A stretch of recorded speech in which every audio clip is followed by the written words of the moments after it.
Nam-myoho Renge Kyo, Nam-myoho Renge Kyo, Nam-myoho Renge Kyo, Nam-myoho Renge Kyo. Science has sent orbiters to Neptune, eradicated smallpox, and created a supercomputer that can do 60 trillion calculations per second.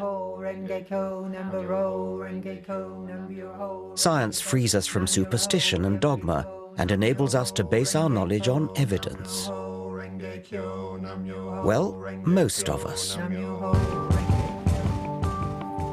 Previously, I've explored how organized faith and primitive religious values blight our lives. You take the women and dress them like whores on the street. I don't dress women, they dress themselves. But you allow it as a norm. The fault line runs deeper even than religion. There are two ways of looking at the world, through faith and superstition, or through the rigors of logic, observation and evidence, through reason. Yet today, reason has a battle on its hands. I want to confront the epidemic of irrational, superstitious thinking. Would you understand somebody on the spirit side with the name Charles?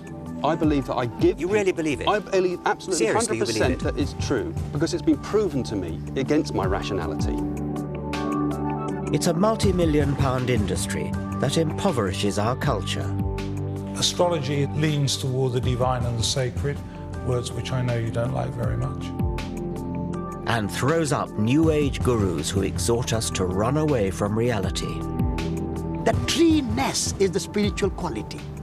Or the rockness. Or the rockness. Yeah. As a scientist, I don't think our indulgence of irrational superstition is harmless. I believe it profoundly undermines civilization.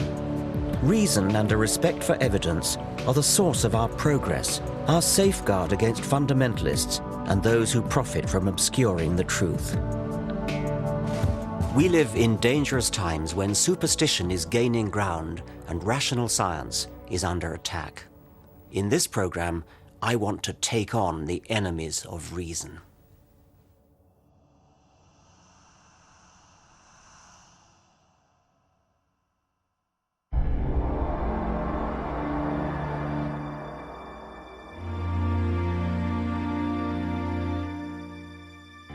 "300 years ago, in the Age of Enlightenment, scientists and philosophers from Galileo to David Hume had the courage to stand up for intellectual principles and reason.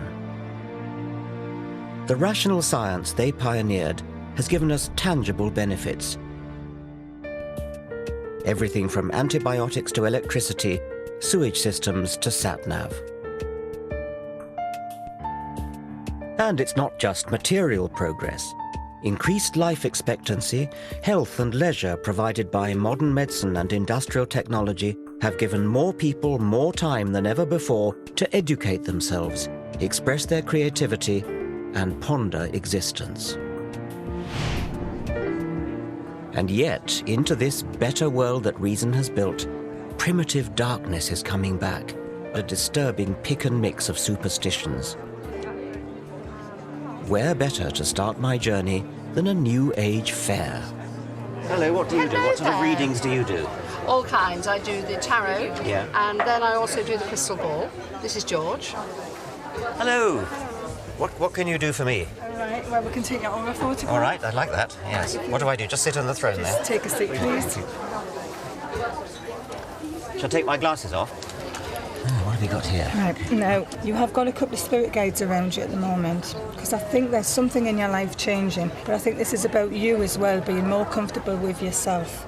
Now, what you have here is you have somebody in spirit who's really, really close to you, and they've got their arms around your neck.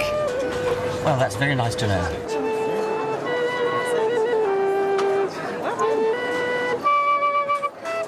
All these people reap the rewards of science and reason, but many here revel in a foggy suspicion of scientific thinking. Okay, so you could teach me how to use my psychic energy. Yes. Is that the idea? Yes. You can rely much better on that than on your head. Irrationality is woven into the fabric of modern life. We unthinkingly indulge unscientific delusion. I'm the rather schizophrenic Gemini. Aquarius. Pisces. Astrology is so pervasive that just about everyone has been indoctrinated with the alleged character of their star sign. They're fiery, a bit unreliable, they love traveling, they're very expansive, they're quite spiritual. Loyal, spend too much money, good leader. They can be a bit moody, swinging one way and the other. They can be very bubbly 1 minute and then a bit down, and you never know what you're going to get with them, my husband says.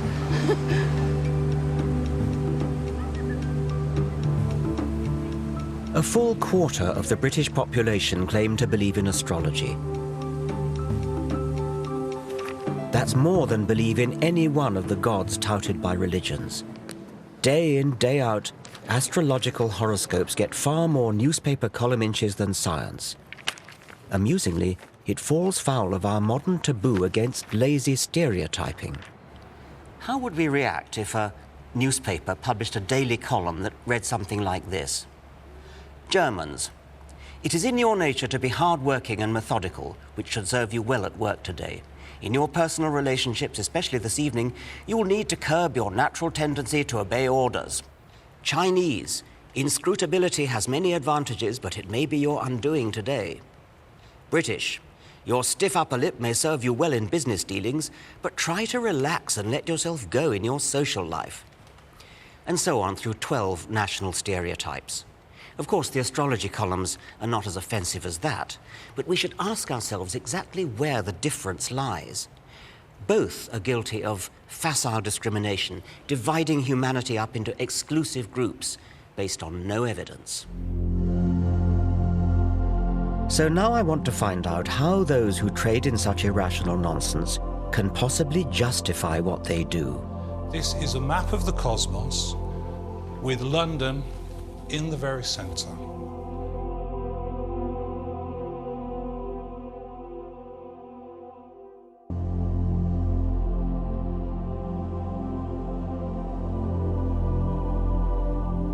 I always thought that by the 21st century, science and reason would have long since cleaned up. And yet every day of the week, we're encouraged to retreat into the fog of the superstitious past. Astrology is a primitive belief system made into elaborate pseudoscience. It arrogantly makes humans the focal point of the universe. The movement of planets is supposed to signify petty developments in our career or love life.